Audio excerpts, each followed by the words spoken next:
Let's talk about the man versus bear trend. Ladies, contrary to popular belief, just about every man understands where you're coming from. The real question is, do you actually understand why men have a problem with this?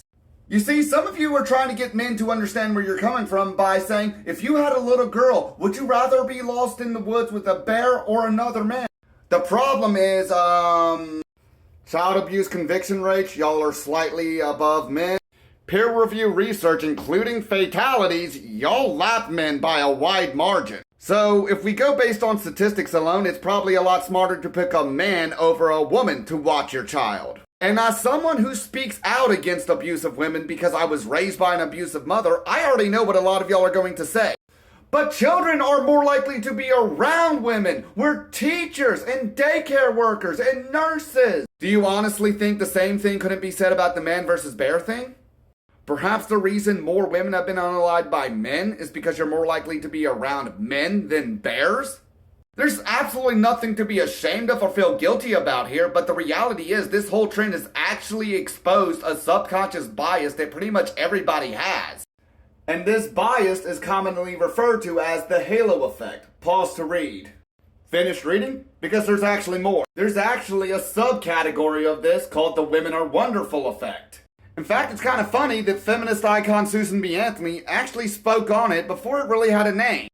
On her own trial when she was arrested for voting, nonetheless. Some of y'all might remember an episode of the Powerpuff Girls that touched on this. This is Carrie Nation. She was a prohibitionist and radical feminist who would travel around the state of Kansas, smashing up bars and saloons with a tomahawk. She would get arrested, spend the night in jail, and the police would let her go the next day. Do you think if a man at the same time period had done the same thing, he would have been treated the same way? Speaking of crazy women with an axe, this is Lizzie Borden. Of course, most of y'all might know that Lizzie Borden was actually found not guilty, but she was also allowed to keep the evidence that was going to be used against her. And she burned the dress that she was supposedly wearing the day before the trial. Do you think a man at the same time would have been allowed to keep evidence? This is Bonnie Parker of Bonnie and Clyde. She was actually charged and arrested for one of the first bank heists she ever pulled off. But she started crying on the stand and blamed Clyde for the whole thing, and the jury let her go. Only for Clyde to pick her up at the courthouse. Do you think a jury would have pitied a man who had turned on the waterworks on the stand, or would we have laughed at him? I'll bring up these older examples of women getting away with some very violent and heinous crimes to point out just how even before women had the same rights as men, they were often handled with kid's gloves by the justice system and society at large. And this is a bias that continues to this day. Do you think a man would have been able to get away with stabbing his girlfriend over 100 times because he was high on a little reefer at the time? Not to mention the endless list of female child predators who were given leniency. Or the fact that a female predator can sue her victim for child support in multiple states in the US. The point I'm trying to get at it, ladies, is that men have a lot of trauma dealing with women too. We just don't talk about it because society shames us for it. And don't tell me it's other men, y'all are just as guilty about it, especially if you feel called out on it. The reality is, y'all likely do commit just as many violent crimes as men do, y'all are just less likely to be charged and convicted for them. And as such, the violent women are unaccounted for. Did you know, according to peer review research by the CDC and the Domestic Violence Hotline, 1 out of 3 women will report being the victim of domestic violence? Not surprising to a lot of you, but did y'all know that 1 out of 4 men will also report being the victim of domestic violence? Men aren't that far behind. And keep in mind, gay men overall have the lowest rate of domestic violence. Lesbians, on the other hand, have the highest, and I'm not saying lesbians are more violent than hetero men at all. As we've been discussing, women are given leniency by the justice system. So lesbians aren't getting arrested, they're not going to jail, so when one victim leaves, they're always quick to find another.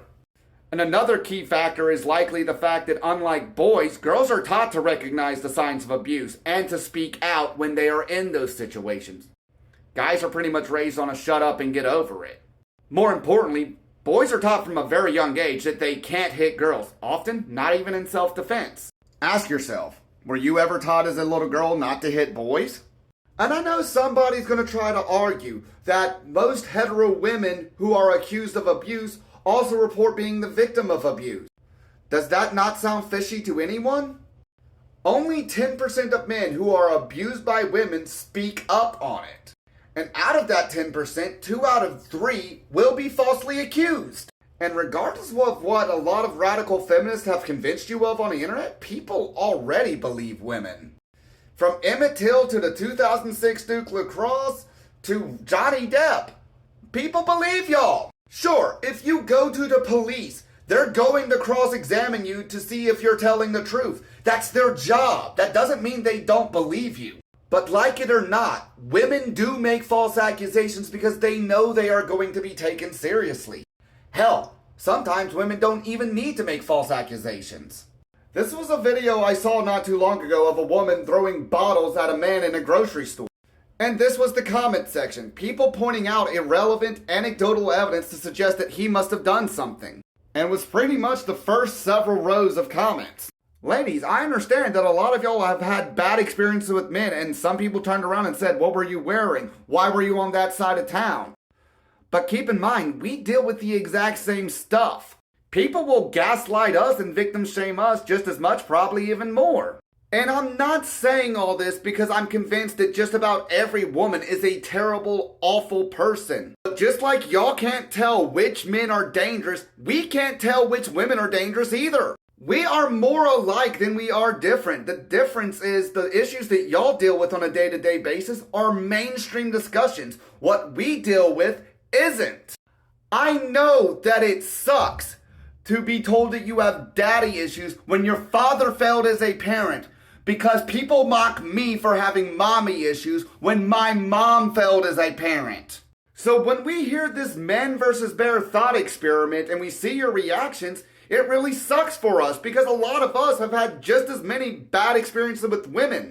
Y'all like to point out that just about every woman either is or knows someone who has been raped by a man.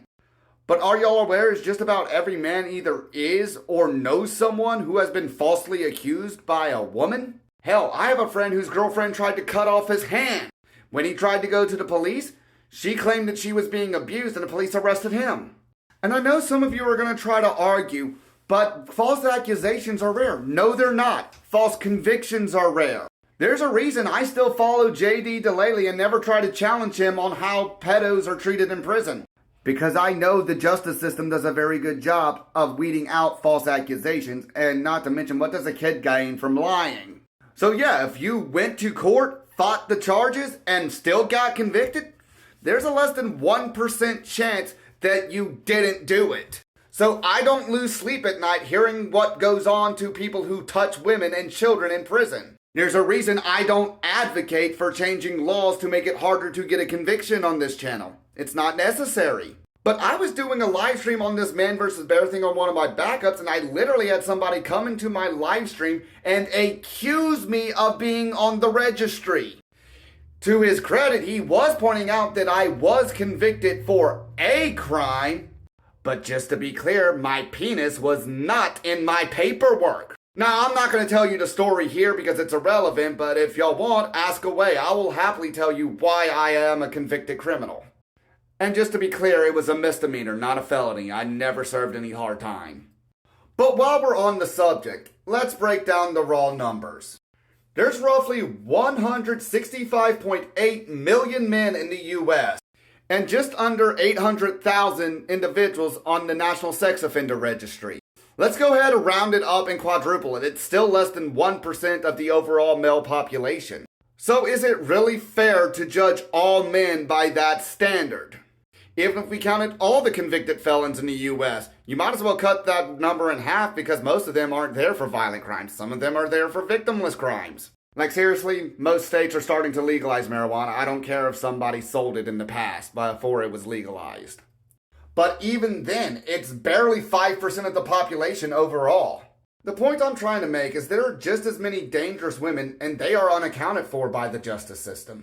And even though women are rarely convicted for violent crimes, child abuse is the exception. But despite all this, it's not a widely known fact, and nobody assumes the average woman is Casey Anthony or Aileen Wuornos.